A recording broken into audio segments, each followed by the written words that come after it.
இந்த இந்தியாவுக்குள்ளே பார்த்தீங்கன்னா, சீனாவிலிருந்து ஏராளமான பொருட்கள் இறக்குமதி ஆகுது. உலக நாடு முழுவதும் சைனா ப்ராடக்ட்ஸ் வந்து நெறைய எல்லா நாடுகளையும் பார்க்கலாம். அமெரிக்காவே ஆக்கிரமித்திருக்கு சைனா ப்ராடக்ட்ஸ் தான். இந்த சீனாக்காரங்க பார்த்தீங்கன்னு சொன்னா, அவங்க 2 விதமான டெக்னாலஜி வச்சிருக்கிறாங்க. குறிப்பா ஒரு பொருள் வந்து அவங்க தயாரிக்கும் பொழுது நல்ல பிராண்டாவும் பண்ணுவாங்க. அது வந்து ரூ. 50,000 விலை மதிப்புள்ள பொருளா இருக்கும். அது ஒரு டெக்னாலஜி. அதே பொருள அந்த பொருள்ல இருக்கிற எல்லா விதமான செயல்பாடுகளையும் உள்ள இன்னொரு பொருள உருவாக்குவாங்க. அதுக்கு ரூ. 5,000 கொடுத்தா போதும். ஒன்று வந்து நல்ல தரமானது, பிராண்டட், ஒரிஜினல்.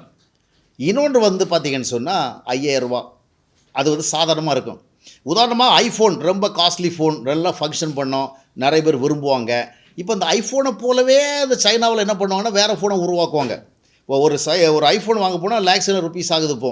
அந்த ஃபோன வந்து அவ்வளோ செலவு பண்ண தேவையில்ல. சைனாக்காரங்க என்ன பண்ணுவாங்கன்னா, வேற ஒரு ஃபோன உருவாக்குவான். உருவாக்கிட்டு பார்த்தீங்கன்னா, அந்த ஐஃபோன்ல என்னென்ன ஆப்ஸ் இருக்குதோ, என்னென்ன ஃபங்ஷன்ஸ் இருக்குதோ, என்னென்ன பெர்ஃபார்மன்ஸ் இருக்குதோ, அத்தனையும் இந்த ஃபோன்லயும் இருக்கும். யாராவது வந்து அந்த ஃபோன்ல இருக்கிறதெல்லாம் எனக்கு இருக்கணுமே அப்படின்னு கேட்டா, பார் எல்லாம் இங்க இருக்கு. எதுவுமே இல்லாம இல்ல. நீ வேணா வேலை செஞ்சு பாரு. எல்லாம் இருக்கும். ஆனா, அந்த மாஸ்டர் டெக்னாலஜி இருக்காது. ஐஃபோனுடைய அந்த பேசிக் டெக்னாலஜி இதில இருக்காது. அது ஒரு டூப்ளிகேட் ஃபோன். அதில இருக்கிற நிறைய ஃபங்ஷன்ஸ் இருக்கும். ஆனா, ஒரு விஷயம் என்னன்னு சொன்னா, அந்த ஐஃபோன் வாங்கணும்னா உங்களுக்கு 1,00,000 வாங்குனா, இந்த ஃபோன வாங்குறது ஒரு 10,000, 15,000 இல்ல ஒரு 20,000 போதும். ஆனா, ஐஃபோன் 10 முறை கீழ வந்தா கூட மறுபடியும் வேலை செய்யும். இது ஒரு முறை கீழ விழுதுன்னு சொன்னா கதை முடிஞ்சு போச்சு. இப்போ நீங்க கண்டுபிடிக்க வேண்டிய காரியம் என்னன்னு சொன்னா, அந்த ஐஃபோன்ல இருக்கிறது போன்ற காரியங்கள் எல்லாமே இந்த ஃபோன்லயும் இருக்கு. இல்லாம எதுவுமே இல்ல. அதில என்னென்ன வச்சிருக்கோம் அதெல்லாம் இங்கேயும் இருக்கு. ஆனா 2 கடையில என்ன டிஃபரன்ஸ்ன்னா, அது ஒரிஜினல், இது டூப்ளிகேட். இது எதுக்கு இந்த காரியம் சொல்லிட்டு இருக்கிறேன் என்னன்னா, சைனாவுடைய டெக்னாலஜி பத்தி பேசிட்டு இருக்கிறேன்னா, இல்ல. கிறிஸ்தவ உலகத்தில இன்றைக்கு ஆசீர்வாதம் சம்மந்தமான 2 விதமான வழிகள் இருக்கு. ஒன்று ஒரிஜினல் வழி, இன்னொன்று டூப்ளிகேட் வழி. ஒன்று தேவன் கொடுத்த வழி, இன்னொன்று சாத்தான் கொடுத்த வழி. சாத்தான் கூட ஆசீர்வாத வழி கொடுக்குறானா அப்படின்னு நீங்க கேட்கலாம். கொடுக்குறான். எப்படின்னு சொன்னா, தேவனுடைய வழி என்னன்னு சொன்னா, தேவன் ஒரு திட்டத்த மனுஷனுக்கு கொடுக்குறார். அந்த திட்டத்த அந்த மனுஷன் ஏத்துக்கணும். ஆபிரகாமிடத்திலேயும் தேவன் வந்து ஒரு திட்டத்த கொடுத்து, அதை தொடர்பா தான் அவன்ட்ட செயல்பட்டார். ஒரு திட்டம், என்ன திட்டம்? இந்த பூமியில நாம இயேசு கிறிஸ்துவை ஏற்றுக்கொண்டு தேவனுடைய பிள்ளைகளாக மாறி, தேவனுடைய பிள்ளைகளைப் போல இந்த உலகத்தில வாழ்ந்து, இறுதியில நித்திய ஜீவனை அடையணும். அதற்கு தேவையாக துவக்கத்தில் நம்ம என்ன செய்யணும்? தேவனுடைய பிள்ளையா மாறுவதற்கு ஏற்றபடி பாவ மன்னிப்பு பெற்று ரட்சிப்பின் அனுபவம் பெறணும். இதான் காட்ஸ் பிளான். இந்த பிளானுக்குள்ளே போகிற பொழுது தேவனுடைய ராஜ்யத்தை தேட அப்பொழுது இவளெல்லாம் உங்களுக்கு கூட கொடுக்கப்படும் என்று சொன்னபடி நாம் ஆசீர்வதிக்கப்படும். நம்முடைய பிரச்சனைகளுக்கு, கஷ்டங்களுக்கு, நெருக்கடிகளுக்கு நிச்சயமாக இதில் வந்து விடுதலை உண்டு. இது யாருடைய வழி? தேவனுடைய வழி. இதான் ஒரிஜினல் ஐஃபோன். நான் சொன்ன மாதிரி ஐஃபோன் மாதிரி. இதான் ஒரிஜினல் ப்ராடக்ட். ஆனால் இதே மாதிரி வந்து ஒரு ஆசீர்வாத ஒரு செயல்பாட்டை பிசாசானவனு காட்டுறான். அவனுடைய ஊழியக்காரர்களை கொண்டு காட்டுறான். எப்படி காட்டுறான்னா, இது வந்து தேவனிடத்திலிருந்து வந்த திட்டம். இது எப்போ இன்னொரு பிளான் எப்படின்னு சொன்னால், இவன் எப்போவுமே ஊழியக்காரங்களை அனுப்பி பிசாசுண்டி வேலை செய்கிறதுக்குன்னே ஊழியக்காரங்களை உருவாக்குறான்ல. இப்போ 2 கொரிந்தியர் 11ஆம் அத்தியாயத்தினுடைய 14, 15 வசனங்களை நீங்கள் வாஸ்து பார்த்தீங்கன்னா நீங்கள் அதை கண்டுபிடிக்கலாம். பிசாசானவன் என்ன செய்கிறான்? ஒளி தூதனுடைய வேஷமாக அவன் இருக்கிறது போல அவனுடைய ஊழியக்காரன் அந்த மாதிரி செயல்படும்படியாக அவர்களை வந்து ரெக்ரூட் பண்ணி இது பண்ணுறான். இவங்க என்ன பண்ணுவாங்கன்னா, சைனாவில் வந்து ஒரு ஃபோன் 50,000, இன்னொரு ஃபோன் 5,000 கிடைக்கும். அதே மாதிரி இவன் என்ன பண்ணுவான்னா, இந்த மக்களுடைய கஷ்டம், மக்களுடைய பிரச்சனை, மக்களுடைய நெருக்கடி, மக்களுடைய துன்பம் இவைகளை ஊழியக்காரர்களுக்கு காண்பித்து, அதை குறித்து பேச வச்சு, இதுக்கு என்ன சொல்யூஷன் தெரியுமா? நீ ஆசீர்வதிக்கப்படணுமா? பிரச்சனை நீங்கணுமா? கஷ்டம் நீங்கணுமா? என்ன செய்யணும்? நீ ஜெபம் பண்ணணும். இல்லைன்னா ஜெப கூட்டத்துக்கு போகணும். ஊழியக்காரங்க உனக்கு ஜெபம் பண்ணால் உன் கஷ்டம் நீங்கும். அதுபோல் வந்து நீ விசுவாசிக்கணும். நீ நம்பி விட்டால் உனக்கு இன்றைக்கே நிலைமை மாறிடும். நம்பி விட்டால் உனக்கு எல்லா கஷ்டமும் போயிடும், எல்லா வியாதியும் போயிடும். அதுபோல் நீ காணிக்கை கொடுக்கணும். காணிக்கை கொடுத்தா கர்த்தர் உன்னை ஆசீர்வதிப்பார். அதுபோல் ஆண்டவரை நீ நல்லா ஆராதனை பண்ணணும். இந்த மாதிரி சில காரியங்களை சொல்லி இதெல்லாம் செஞ்சால், நீ ஜெபம் பண்ணால், விசுவாசித்தால், நீ வந்து காணிக்கை கொடுத்தால், நீ வந்து இந்த ஆராதனை பண்ணால் கர்த்தர் உன்னை ஆசீர்வதிப்பார்.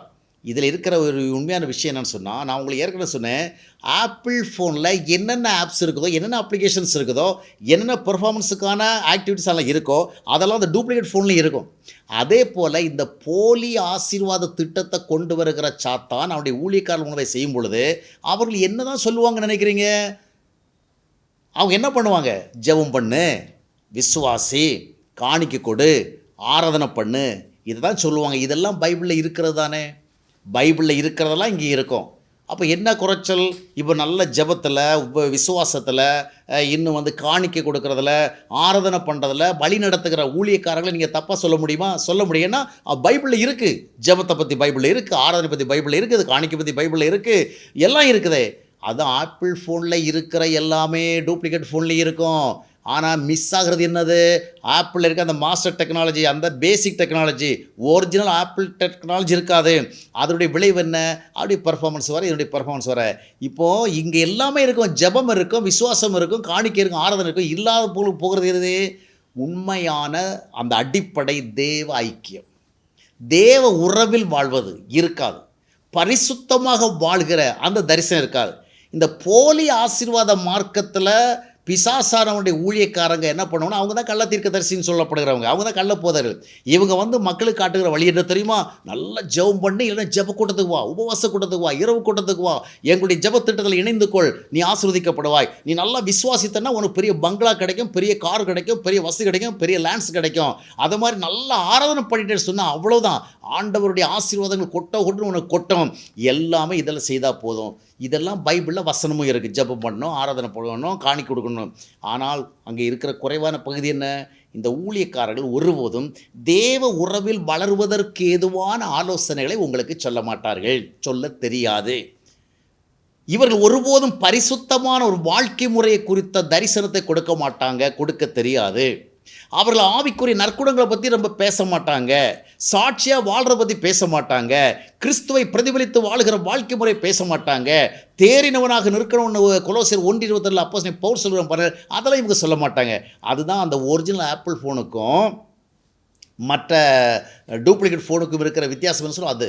அப்போ இங்கே என்னெல்லாம் இருக்கும்? ஜெபம் இருக்கும், அந்நிய பாஷை இருக்கும், அப்புறம் வந்து வல்லமை இருக்கும், நிறைய விஷயம் இருக்கும், எல்லாம் பைபிள்லையும் இருக்குது. ஆனால் இல்லாமல் போது என்ன? உண்மையான தேவ உறவு. கிறிஸ்தவம் என்பது தேவ உறவு. ஆசீர்வாதத்துக்கு அடிப்படை நாம் தேவ உறவோடு வாழணும். பரிசுத்தமான ஒரு வாழ்க்கை முறையை நோக்கி ஓடணும். பரிசுத்தமாகலை பூர்ணப்படுத்த கடவும்னு 2 கொரிந்தியர் 7:1 நம்ம வாசிக்கிறோம். நாம் பரிசுத்தவான்களாக அழைக்கப்பட்டிருக்கிறோம்னு சொல்லிட்டு 2 கொரிந்தியர் 1:1 வாசிக்கிறோம். எனவே பிசாசானவனுடைய ஆசீர்வாத திட்டத்துக்கும் இதுக்கு இருக்கிற வித்தியாசத்தை கண்டுபிடிச்சணும். நம்ம எங்கே தோற்கிறோன்னா, ஜெபம் பண்ணுறது நல்ல விஷயந்தானே, விசுவாசிக்க நல்ல விஷயந்தானே, ஆராதிக்க நல்ல விஷயந்தானே, காணிக்கை கொடுக்க நல்ல விஷயந்தானே, அதுதானே இவங்க சொல்கிறாங்க. ஆனால் அவர்கள் உங்களுக்கு தேவனுடைய வழியில் நடக்கின்ற காரியங்களை முழுவீச்சோடு சொல்லவில்லை. அவர்கள் நீங்கள் தேவ உறவில் வாழ்வது சம்பந்தமாக சொல்லவில்லை. அவர்கள் வல்லமை சொல்கிறாங்க, அபிஷேகத்தை சொல்கிறாங்க, அக்கினி சொல்கிறாங்க, அந்நிய பாஷை சொல்கிறாங்க, ஆராதனை சொல்கிறாங்க. ஆனால் ஒரு தேவ உறவோடு வாழ்கிற வாழ்க்கையினுடைய காரியங்களை அவர்கள் சொல்லவில்லை, அவர்களுக்கு சொல்ல தெரியாது. இரண்டாவது, ஒரு பரிசுத்தமான தரிசனத்தோடு வாழ்வதை சொல்ல மாட்டார்கள். பணக்காரர்கள் ஆவதை சொல்லுவார்கள், செல்வந்தர்கள் ஆவதை சொல்லுவார்கள். காரணம் என்றால் அதுதான் பிசாசானுடைய போலி ஆசீர்வாத மார்க்கம்.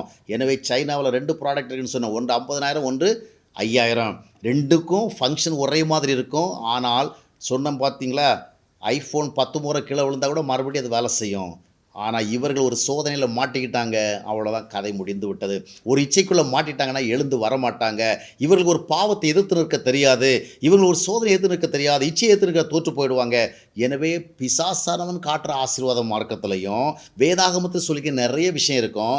ஆனால் நீங்கள் மிஸ் ஆகிறது, இவர்கள் எந்த அளவுக்கு தேவ உறவை கற்றுக் கொடுக்குறாங்க, எந்த அளவுக்கு பரிசுத்த கருவாங்க, அதை கவனிக்கணும். அங்கு தான் நீங்கள் உண்மையான ஆசீர்வாதத்தின் வழியை கண்டுகொண்டு ஜாக்கிரதையாக இருக்க முடியும்.